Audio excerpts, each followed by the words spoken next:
రాష్ట్రంలో రాగల 3 రోజులు గరిష్ట ఉష్ణోగ్రతలు 2 నుంచి 3 డిగ్రీల సెంటీగ్రేడ్ వరకు పెరిగే అవకాశం ఉందని హైదరాబాద్ వాతావరణ కేంద్రం ప్రకటించింది. నేడు, రేపు, ఎల్లుండి కొన్ని జిల్లాలలో అక్కడక్కడ వడగాల్పులు వీచే అవకాశం ఉందని తెలిపింది.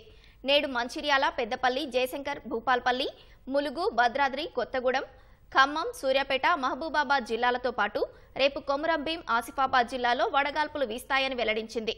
ఈ జిల్లాలకు వాతావరణ శాఖ 3 రోజుల పాటు ఎల్లో హెచ్చరికలు జారీ చేసింది. ద్రోణి 1 దక్షిణ విదర్భ నుంచి మరత్వాడ, ఉత్తర అంతర్గత కర్ణాటక నుంచి దక్షిణ అంతర్గత కర్ణాటక వరకు సగటు సముద్ర మట్టానికి 0.9 కిలోమీటర్ల ఎత్తులో కొనసాగుతుందని ఒక ప్రకటనలో పేర్కొంది.